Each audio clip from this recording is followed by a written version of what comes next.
Welcome to Discovering You, a podcast that explores the intricacies of personality and how it impacts the way we navigate through life. What will you discover today?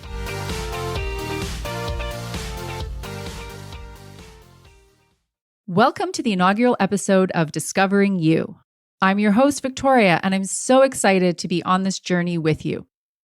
Let's get the housekeeping out of the way first. Who am I, and why am I doing this podcast? I'm the owner and founder of Discover What Works, and I'm a certified DISC and EQ analyst, as well as a certified team facilitator. So, in the spirit of full disclosure, I didn't come up with the idea to do a podcast. I have my persuasive producer, Heather, to thank for that. Several people in the past couple of years have suggested that I give it a try, but Heather approached me with the idea and a solid plan for how it would all come together. So let me start by saying that I could not do this without Heather. People often ask me, what drew you to this career? It's one of those things that I couldn't properly articulate or even understand myself until I was several years into it. I've always been intrigued by the complexities of personality and human behavior. Sure, we have so many commonalities, but how do we understand and reconcile our differences? Doing a lot of self-reflection, I realized that I've always been frustrated when people misunderstand each other or misconstrue something. And believe it or not, I think I can actually trace this back to my childhood and being stressed out by certain cartoons. Sorry, Flintstones, I am referring to you. I had a similar reaction to watching the show Three's Company. You may remember it. A show whose central comedic device was based on one misunderstanding after another. Again, cut to mini me angsting in the corner.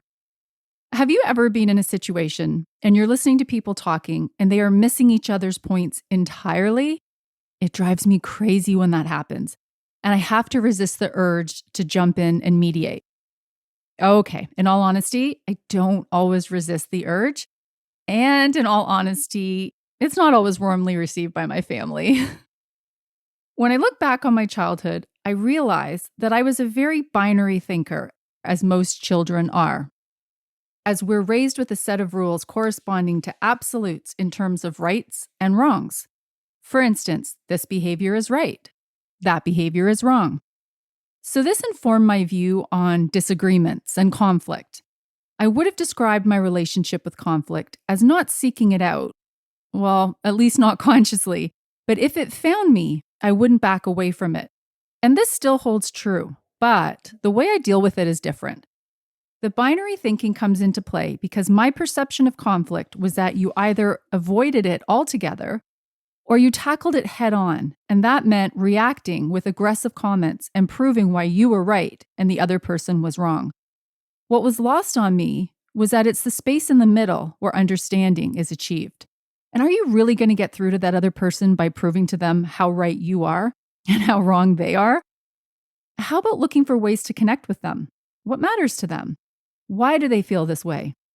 Is it possible that we aren't actually that far apart, but are just presenting things in such different ways that we're repelled by the approach, but not the message? Are there some tools that could help figure this out? Well, guess what? DISC is one of those tools.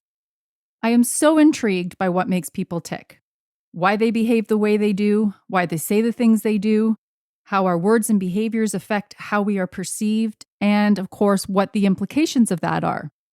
So, in case you're thinking, oh, this sounds super serious, don't worry.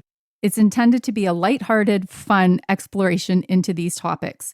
When I'm running team workshops or leadership meetings, I always find a way to infuse some levity because I believe that if we're having fun and smiling when we're learning, it sticks. So on that note, today I'm going to talk about DISC with some entertaining examples to illuminate it for you. DISC is a behavioral model that identifies 4 quadrants of human behavior and how they affect the way we show up in the world and interact with each other. DISC is an acronym for D is dominance, I is influence, S is steadiness, C is compliance. DISC theory has been developed into a self-assessment tool, which can be used to enhance self-awareness, highlight work strengths, alignment to job roles, and a guide to communicating effectively with others. By this point, you may have made the connection with the title of this podcast, Discovering You and DISC. Yes, that isn't a coincidence. So, getting into that, people who have high dominance in their personal profile are very driven, direct, assertive, risk-taking, goal-oriented, and results-focused. So, in order for you to make a strong connection with people who are high Ds, you'll want to get to the point quickly, focus on the bottom line and the end result. Here's some fun levity to figure out what it all means. If high D was social media, what would it be? It would be Twitter, not too wordy, direct, and thriving in conflict. If high D was coffee, what would it be? It would be espresso, swift and bold. If high D was a car, what would it be? A red Mercedes G-Wagon. So, red is the color associated with high dominance. And there are colors associated with all of them because some of us are more visual learners and associating it with a color works better for some of us. So, for instance, I have a friend who can't for the life of her remember what her highest disc factor is, but she always remembers that it's green. So that's why I'm doing the color association. So if Heidi was a Star Wars movie character, who would it be? Princess Leia. Of course, it would be Darth Vader too, but Leia took action, accepted risk, and was bold. Do you see what I mean? Lighthearted here. Next would be influence. So people who are high in influence are charming, spontaneous, inspiring, emotional, and talkative. To make a strong connection with someone who's got a high I in their profile, be prepared to listen to their stories, engage with their feelings, and potentially be the recipient of a lot of hugs. If high I was social media, what would it be? It would be Instagram, all hearts and trendy. For coffee, it would be a macchiato, sweet and frothy. For a car, what would it be? For the color, it would be yellow, and it would be a convertible Ferrari or maybe a Volkswagen Bug. Definitely something fun. If high I was a Star Wars movie character, who would it be? It would be Han Solo. Next, moving on to steadiness, the S part of DISC. So people who have high steadiness in their profile are amiable, patient, tenacious, supportive, and good listeners. To relate to high S's, you'll want to project a sense of calm, so speaking at a steady pace and never rushing them or pressuring them for a quick answer. This might be tempting as they are more comfortable asking how you are doing than revealing how they are doing. They will open up to you in time after a sense of trust has been established. So high S is social media. What would that be? It would be Facebook. There's lots of room to listen. This is where you'll see people writing in, chatting, supporting, sharing. So that's why it's Facebook. If high S was coffee, it would be a latte. It would be smooth and mellow. If high S was a car, it would be, of course, here's the color, green, an SUV, reliable, safe, and practical. If high S was a Star Wars movie character, it would be, some of you maybe are formulating guesses by this point. If you're guessing Yoda, you would be correct. And Yoda works for the green color theme as well. Finally, with C. People who are high in compliance are logical, careful, detail-oriented, process-driven, and keen learners. To establish a connection with high Cs, be mindful of their privacy. They're more introspective and don't share as readily. You will want to focus on facts versus feelings. The concept of going with a gut feeling is uncomfortable for them. So facts, data, logic need to be present. If high C was social media, it would be LinkedIn. Business-focused, detailed, facts over feelings. If high C was coffee, it would be an Americano, strong and precise. If high C was a car, the color here is blue, and it would be an eco car. Responsible, economical, the right thing to do. If high C was a Star Wars movie character, I'm going to pause in case you're trying to guess as you're listening. And if you guessed C-3PO, you would be correct. So hopefully that was an enjoyable, easily digestible way to learn a little bit about DISC. I'm definitely planning to take a deeper dive into DISC in future episodes, and I'm so excited to have you on this journey with me. I mentioned my producer, Heather, earlier, but I'd like to introduce her and let her say a few words. So without further ado, here is Heather McPherson. Thank you so much, Victoria. I'm thrilled to be a part of this amazing journey with you. As you already know from my DISC profile, I'm not really a lover of talking about myself, but I appreciate the opportunity, and since you've also insisted, here goes nothing. My name is Heather McPherson. I am the owner-operator of Twisted Spur Media Solutions. I have a background in marketing, but more importantly, a passion for producing podcasts. It's all the interesting conversations that lead to learning opportunities that I love, and I am so grateful to help bring podcasters like you to podcast listeners everywhere. Through the course of listening to these episodes, you might hear me duck in and out from time to time, but always know that I'm with you every step of the way, listening, learning, and enjoying these wonderful conversations with Victoria. Hey, Victoria, since we're talking about it, where did DISC originate from? That's a great question. So it was developed at Harvard in 1928 by a man by the name of William Marsden. And he is a very interesting character whose life's work proved to be about searching for truth and understanding. He's most famous, actually, for developing the polygraph, so also known as the lie detector. Those of you may be familiar with that.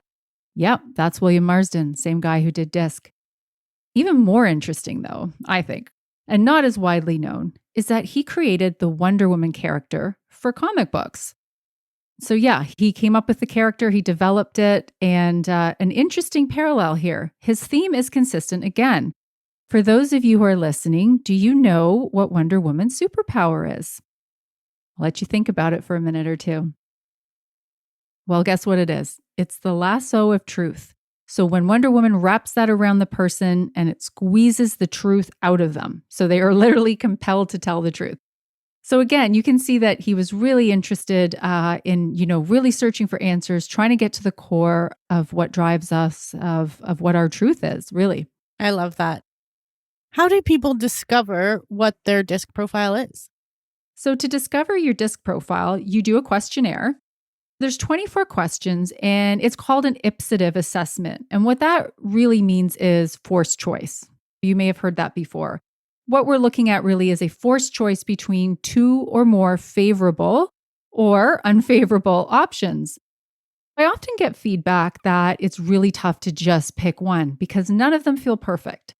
This is totally normal, and it's meant to be challenging. It's in those split-second decisions where the behavioral nuances are revealed. I can tell you that I do mine about once a year, and you would think I could just breeze through it, right? No. I still pause, and I think, well, is it this or is it more this?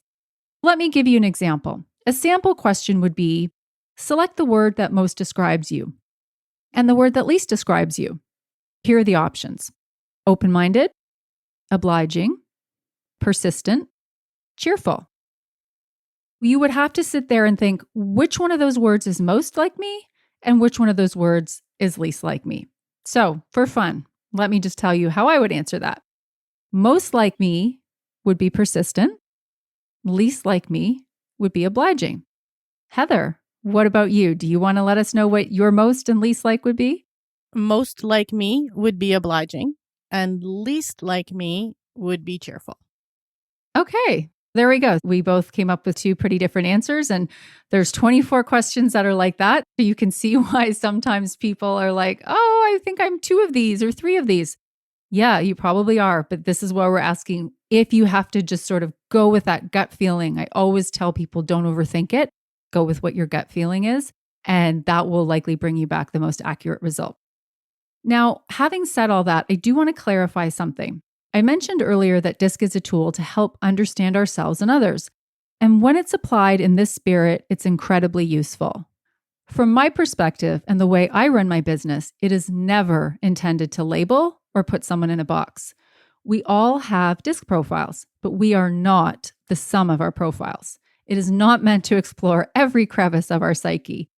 Sometimes if I'm doing team workshops, there will be a person or two who regards the process very skeptically.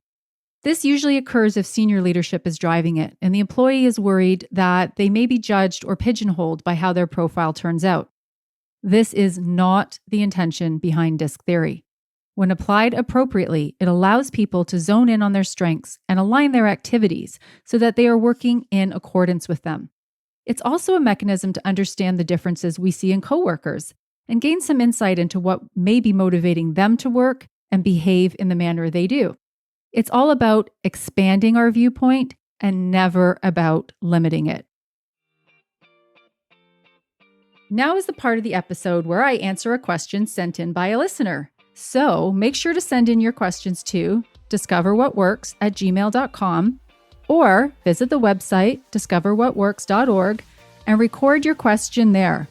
It may be featured on a future episode. And follow us on our social media, Facebook, Instagram, where we'll carry on the conversation. Looking forward to hearing from you. Heather, can you read our very first listener question? So the first listener question that we have is, population-wise, what is the most common disc factor to have? Okay, thank you. And that's a great question. I do get asked this question a lot.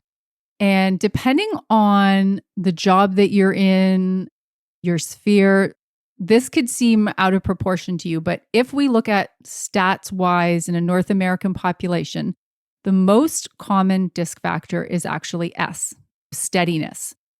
And it's really interesting because making a connection with high S's sometimes can be a challenge.